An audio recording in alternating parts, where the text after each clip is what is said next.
Okay, so,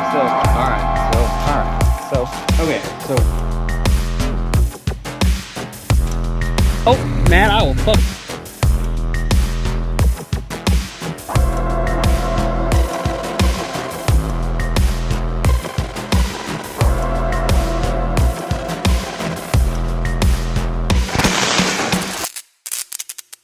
Okay guys, welcome back to another video.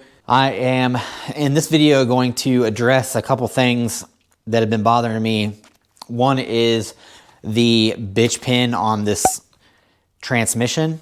Because I've had to take the transmission off twice now, and the linkage I got from eBay is not very good with that bitch pin. For some reason it won't let me drive it in flat. It's not a huge deal, but it has been bothering me, especially since I've had to mess with it every time that I've had to take off that transmission. So I got this guy. I got it from PLM. It basically just removes that pin from having to be used. It uses instead Allen bolts, and it makes it so when you want to remove the linkage that you don't have to get an air hammer like I do and get the pin out that way. So it's just going to make life a lot easier. Plus, I don't know if you guys have seen it, but it's been around for a while. I think there's another company making one besides PLM that's probably a little bit better quality. I'm going to try out the less expensive one so you guys know if it's shit or not. I'm just kind of putting the car back together, get the Skunk 2 exhaust put on the car, or at least put up into the car. I don't know how well it's going to line up underneath there. So that should be interesting. I will have to kind of probably have the exhaust modified a little bit in order for that to work, which I fully expected and have come to expect on every car that I've built with aftermarket exhaust. But anyways, I'm looking forward to that. So let's jump right into it.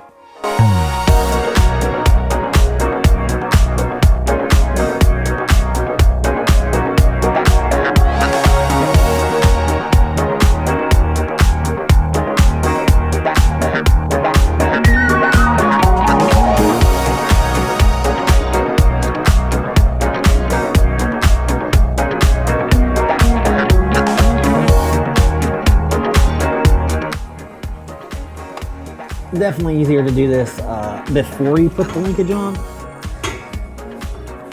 but I didn't do that, so here we are.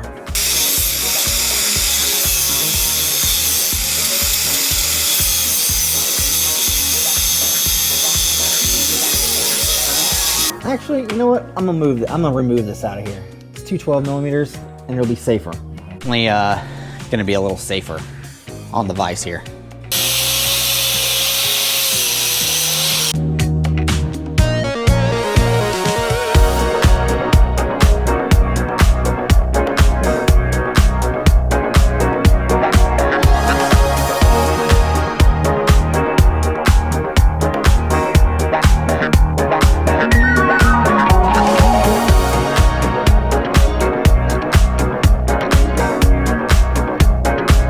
I wasn't aware, but the PLM kit does come with both bushings for B and D series linkage, which I do think is very convenient. Initially, I put the wrong bushings in and had to redo it, so you just have to be careful which ones that you choose.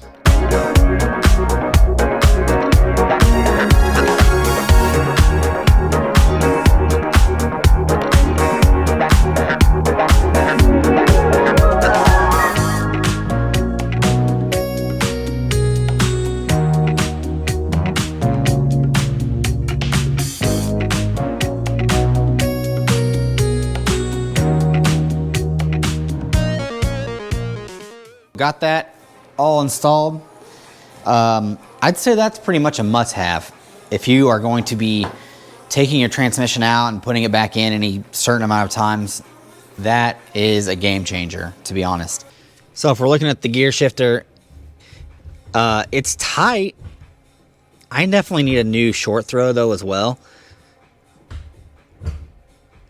But it's precise. It seems fine.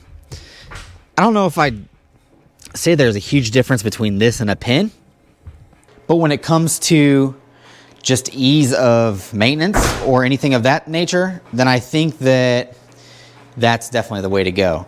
It's 70 bucks from PLM. I don't know if that was on sale or not because I've been buying everything around the holidays, but it's worth it to do that and then not have to deal with that pin anymore. So now what we're gonna do is I need to address the fan situation. I let the car idle for about 15 minutes the other night and there was no fan that kicked on. I don't know if it's just because ambient temperatures outside are not high enough because it's cold here right now. I'm pretty sure there's just no wire for that hooked up in the Chinese harness. So I'm gonna go ahead and do a little research and find out maybe why. I'll go and visit Garage Built Honda's video. I'll link that somewhere around here so that you guys can look at that. But I think that I'm probably gonna have the same issue that he had with his, but we'll see. After a little bit of research, I think I got the same little Chinese underpaid kid that Garage Built Honda's had because I have the same issue. Let me show you what he said to do and what I've done, and then we'll just check it and see. Because when I was jumping my radiator fan, nothing was happening either. And if you don't know what jumping the fan is, you go to the plug that hooks into your coolant temperature sensor on your thermostat and you just bridge those wires. So as I was looking down here, I know it's kind of a mess, but so up here, this green and yellow wire is the fan switch on an EF chassis, and it doesn't have a wire coming out of it on the Chinese harness. So that's why I knew there was something wrong. So this yellow and green wire, per Garage Built Honda's, needs to be wired into this red wire here. And initially I just tried to remove this pin and then directly from a new pin that I pinned in to there, but that didn't actually do it. So this red wire does something, because once I hook that up, now when I bridge this fan switch here that hooks to the thermostat, I'll bet you, as long as it does what it just did, we should get a fan. And yeah, now we have a working fan. So now we should be good with our fan issue. We're gonna go ahead and move on to the exhaust. And I did already get the exhaust dropped down, but the exhaust is all one piece, which I'm pretty sure that's not factory. Surely they didn't put together the exhaust for this car all one piece, because that makes it extremely difficult to get out of the bottom of the car. But I'll open the garage and fish it out. I'm sure I'll be able to get it out just fine.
So that was definitely interesting.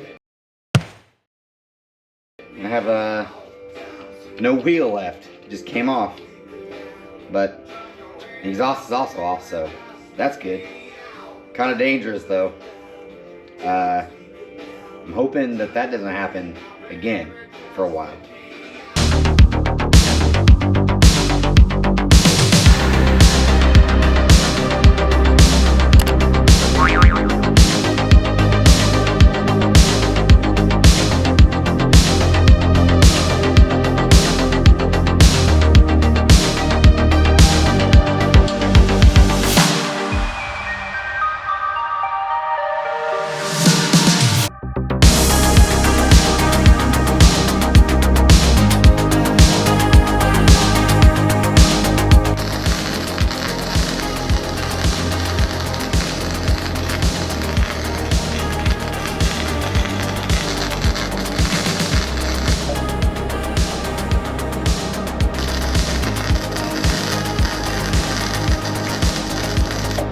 Now don't judge me too harshly because I'm no welder by any means, but I was able to get a test pipe made so that I can get the car on the road for an alignment and a more professional test pipe to be built.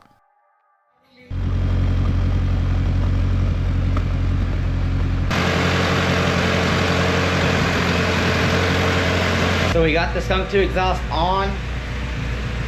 I got it to where it's idling really nice and sounds great. Doesn't have any weird noises. Still starting it with the trusty wire, so I gotta hunt that down next. But I'm pretty happy with that. The exhaust sounds pretty good.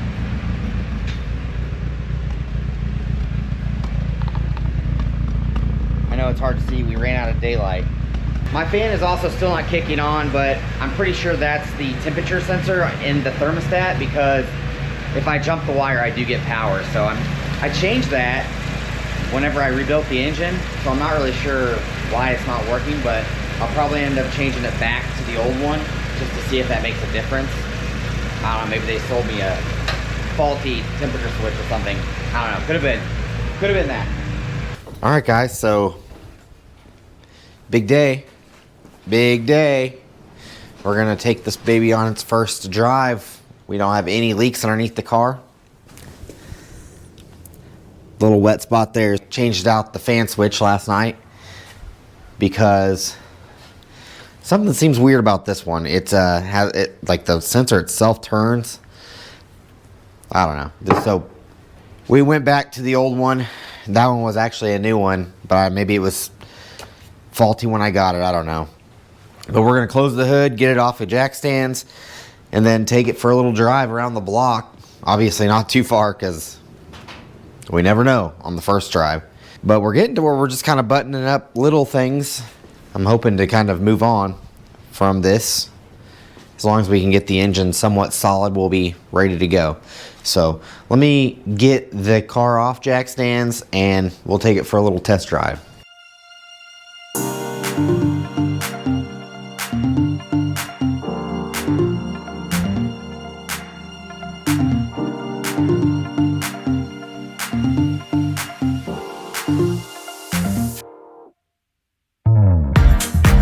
I am happy to report that after changing the sensor back to the old one, the fan did kick on.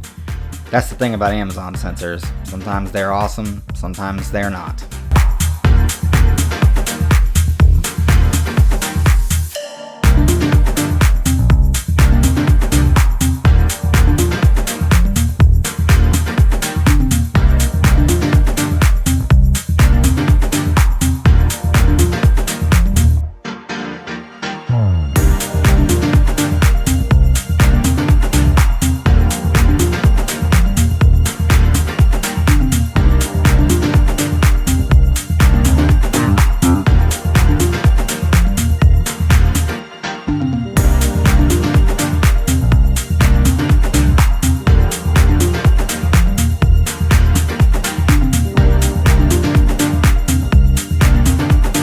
Setting off here. It's running pretty good. These motor mounts are intense. I don't know if they're gonna work for me, but we're gonna use them for a little bit. I still have to make sure my fan kicks on, so we're not gonna go too far from the house in case it doesn't. I want to make sure that I can get back home. But it's running good, it's shifting good.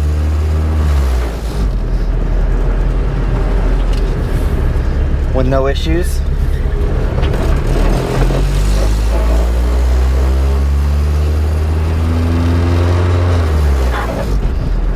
We have some rubbing. Man, these motor mounts are extreme. I think the clutch cable might need to be adjusted a little bit. It's going into gear, but not like super smooth, but I don't think that's anything related to the transmission, just the cable needing to be adjusted. Coolant temperatures are still good so far. These max fitting rod suspension's very soft, which is not good for being low because I'm rubbing, I think, in the back and also slightly in the front. Other than that, man, it's running pretty decent. I don't hear any weird noises yet. It's actually idling pretty good. All the gears are working in my transmission, which was a huge question for me. So I think I'm gonna go home and let it idle for a little bit, make sure my fan kicks on, because it probably wouldn't kick on anyways, just driving it around the block like this. And look over everything, make sure there's no crazy leaks, and go from there. So I'll see you back at the house.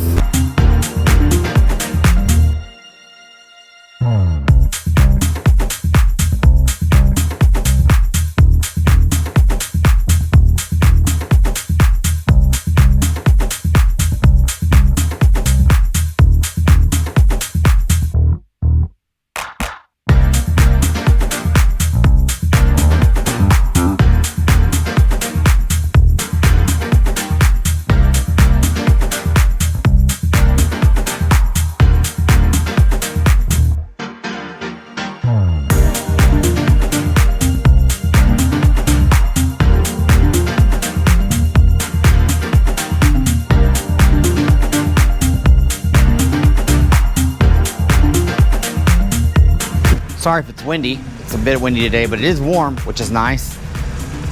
Anyway, I've been letting it idle for about 20 to 30 minutes, and the temperatures are staying right where they're at. The fan still hasn't kicked on. I don't know if it's going to actually today, because the ambient temperatures outside are about 60, so it might take a while for it ever to come on. But either way, it's running good. It sounds great. It's like no noise at all. That's unexpected anyways. The exhaust sounds good. I'm pretty happy with the way that's going. It is somewhat loud on the inside of it, both the motor mounts and the exhaust. So I'm probably gonna do something different with the mounts. I personally do not like extreme mounts. I like a nice soft mount, something that I can drive comfortably in. We still have a long ways to go on this car, but finally I'm getting there where I'm happy with the progress that is being made. Now we just got a bunch of little stuff to put back together and work on the interior a little bit. I'm gonna go ahead and end the video right here. I appreciate you guys for watching. We just passed 200 subscribers, so I'm pretty happy about that. It's a huge milestone for me. We're on our way to 1,000. So anyways, if you like the EF content, stick around. There's gonna be plenty more of that, as well as Del Sol content and EK content. We have all those cars to work on and plenty of time to do it. So I hope you guys have a good evening and keep chasing those bills.